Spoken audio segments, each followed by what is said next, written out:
vamos a conversar con Daniel Pontón, que es decano de la Escuela de Seguridad y Defensa del Instituto de Altos Estudios Nacionales del Ecuador. Y para más señas, según dice en Twitter, hincha del Emelec, ese club de fútbol al que le llaman eléctrico. Bien, gracias por haber aceptado la invitación. Bueno, un saludo a todos, un saludo a los hermanos peruanos, un gusto estar aquí compartiendo con este importante programa y bueno, presto para cualquier pregunta. Muy bien, a ver, veamos un poco el origen de todo ese problema que está enfrentando Ecuador. En un momento entrevisté a un especialista colombiano que decía que lo que estaba pasando en Ecuador tenía que ver con, son sus hipótesis, con el hecho de que la droga colombiana que salía por el Caribe, por la zona del Caribe, claro, podía seguir saliendo por Venezuela, pero por la zona del Caribe ya no salía por el tema del control norteamericano, radares y demás. Y según él, por eso es que comienza a desplazarse el traslado de la droga hacia Ecuador, ¿no? No sé si tenemos el mapa con las provincias ecuatorianas, en particular Esmeralda y demás, que son zonas fronterizas con zonas fronterizas con Colombia. Y que eso sería, y que ahí se metieron los cárteles mexicanos, lo que explicaría un poco la violencia extrema que está pasando y que dieron lugar a esta formación de pandillas que quieren participar en el negocio. ¿Esa visión es correcta o está un poco descaminada? A ver, es correcto en el sentido de que un poco describe el problema de la geopolítica del narcotráfico. Coincido con el colega colombiano que durante los 80-90 la ruta del Caribe era la principal ruta utilizada por los carteles colombianos en ese entonces, y a partir de una serie de transformaciones de la política y cambios en la economía del narcotráfico se fue clausurando esa ruta. Y claro, la ruta del Pacífico yo diría que es la ruta más apetecida por la narcocriminalidad internacional.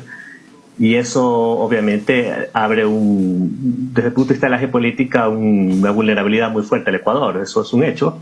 Los carteles mexicanos dominan la ruta o han controlado la ruta del narcotráfico del Pacífico.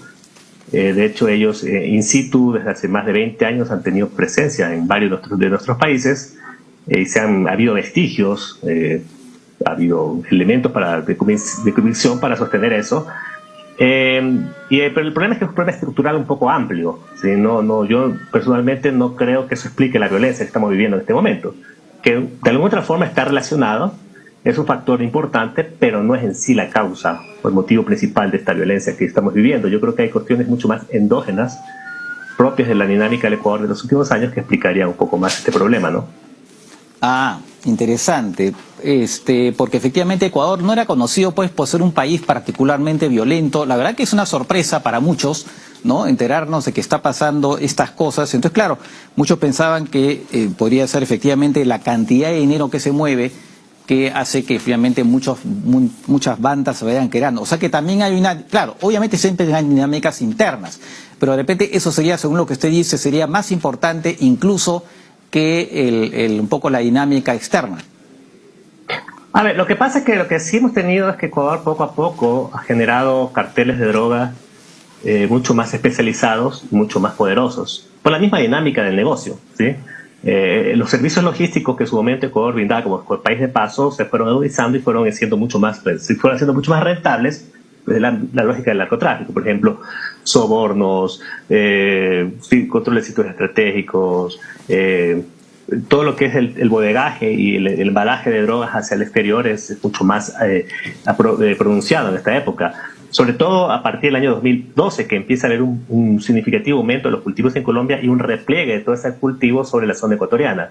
Tumaco, hasta hace pocos años atrás, producía cerca del 16% de la droga que producía toda Colombia, ¿sí? Un municipio de 3.000 kilómetros cuadrados, o sea, no es menor ese tema. Y obviamente había una especie de esa colindancia, una especie de salida natural de la droga colombiana, toda vez que todos los departamentos de mayor producción son el departamento de Nariño, que colinda con Ecuador y tienen esta ruta de salida hacia el narcotráfico, hacia el Pacífico, que es una ruta muy apetecida por el narcotráfico, tanto por la vía directa a través de lanchas rápidas como el tema de contaminación de contenedores y también lo que se llama el trasiego de drogas, que es planchas que ponen droga en buques de gran calado por la vía de Galápagos. Eso es algo que se sabe muchísimo. Y en esa lógica de especialidad, ese know-how criminal se ha instalado en Ecuador, y actualmente que esos servicios logísticos que prestan los grupos organizados son mucho más potentes, y eso obviamente incrementa la economía criminal. Pero yo sostengo que no todo lugar donde hay narcotráfico, Colombia, Perú, vive un fenómeno del narcotráfico, más ustedes son productores, no tienen esta ola de delincuencia que sí la vivimos nosotros. Es más, Colombia, que tiene un incremento significativo del narcotráfico en las últimas décadas, su nivel de tasa de homicidios se ha venido controlando en los últimos años. Entonces, ese juego, esa identificación del narcotráfico como causal, evidentemente, del problema del crecimiento de la violencia, creo que es un poco engañoso, y lastimosamente el gobierno se ha tomado ese discurso, un poco también por cuestiones ideológicas, para explicar todo el problema del narcotráfico y generar nuevos mecanismos de cooperación, todo el concepto de economía de las drogas, el tema de la política de drogas, que un poco ha puesto que sí que se golpea a las finanzas criminales. Y si se es más efectivo en captura de drogas, un poco se va a solucionar la delincuencia en el país, lo cual es totalmente un despropósito en materia de seguridad, ¿no? De acuerdo. Hay algunos que mencionan el cierre de la base norteamericana de Manta como también algo que ayudó a este crecimiento del problema, digamos, al surgimiento de ese problema en Ecuador. ¿Es cierto o es una especulación que no tiene sentido? Bueno, uno como analista ve datos, ¿no? Y tampoco se trata de decir yo soy... Porque ese discurso se politizó mucho, ojo. Es un tema político, ¿no? De pronto el diagnóstico se hizo político.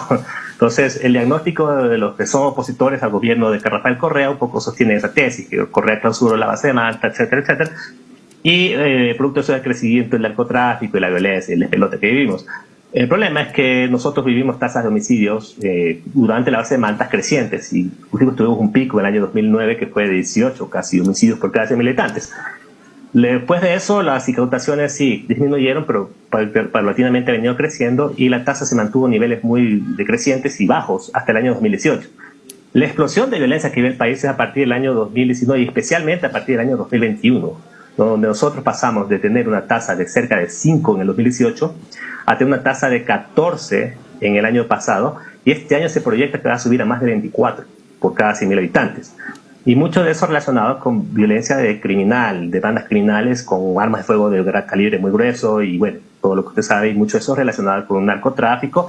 Pero ojo, hay un tema interesante, porque según la policía, el tráfico, lo que más genera violencia no es el tráfico de droga a gran escala, es el microtráfico. Yeah. Que yo sepa y he visto incautaciones de drogas de policías para tráfico interno no ha crecido en absoluto. O sea, ese cuento de que los estamos golpeando y por eso se está matando es un cuento que se diluye en la evidencia empírica. Entonces, creo que hay mucha carga ideológica, se utiliza el discurso de las conveniencias políticas, y eso no permite tener un adecuado diagnóstico de lo que está pasando en el país. Por lo tanto, la política tiene errores, ¿no?, de concepción, y ahí las consecuencias, ¿no? Ahora, tenía una curiosidad. Hace, no sé si año y medio, hubo un radar de no sé si las Fuerzas Aéreas Ecuatorianas que sufrió un problema, algo pasó. ¿Eso fue un atentado? ¿Qué cosa pasó ahí? Sí, se sabe que fue un atentado, eso fue hace un año exactamente. Se anunció, producto de esta salida de base de Manta, Ecuador se quedó un tiempo sin radares. Después se instalaron unos radares de fabricación española, que según estaban mal instalados, mal ubicados, se los reubicó en un sitio estratégico de salida de droga del país. Y una semana después fue saboteado, ¿no? Lo que no se sabe, bueno, se sabe que fue gente de adentro de las Fuerzas Armadas que saboteó ese radar. Lo que sorprende es que más allá de después de un año, ¿no?, el gobierno mire para todos lados menos para el problema, y nadie tenga ahorita ni siquiera tiene un informe técnico de qué es lo que pasó y cuánto cuesta eso, y peor aún responsable. Entonces, no sé, ahí es lo que nosotros básicamente navegamos en un mar de incertidumbres que tiene que ver mucho con la corrupción, ¿no?, institucional, y también las lógicas geopolíticas que tiene el negocio de las drogas y el control de las drogas básicamente. Entonces, cuando se juega con este juego de palabras y este juego de imágenes, y yo miro para otro lado, lastimosamente lo que se va un poco limitando y se va menoscabando es la imagen de las instituciones. Actualmente las Fuerzas Armadas y la policía han decaído muchísimo en su credibilidad. La policía está a niveles históricos de una caída de credibilidad enorme. Se dice que tiene menos del 15% de aprobación, lo cual es un terrible despropósito para cualquier capacidad de gestión de la política de seguridad. y las Fuerzas Armadas, que tradicionalmente habían tenido una muy buena credibilidad en el país, también se han visto afectadas. Entonces, realmente la situación en el Ecuador es muy complicada. Incremento del narcotráfico, malos diagnósticos, mala reputación institucional y un crecimiento abrupto, una violencia que aparte, más allá de lo cuantitativo, o sea, en número, un tema de número, es cualitativamente muy agresiva, ¿no? Terrorismo, cadáveres colgados, decapitados y todo el tema de las cárceles, que es una vergüenza, ¿no?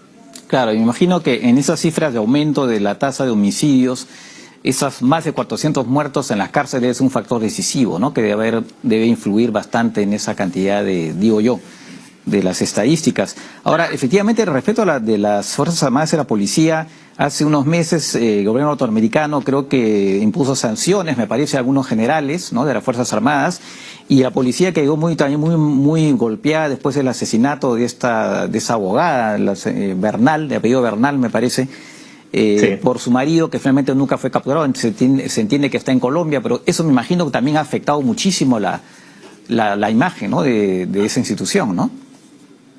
Sí, pero la imagen viene cayendo ya años atrás. Digamos, esto fue como la gota que derramó el vaso. Le explicó la salida del ministro, pero ya hay un problema sistemático de desgaste.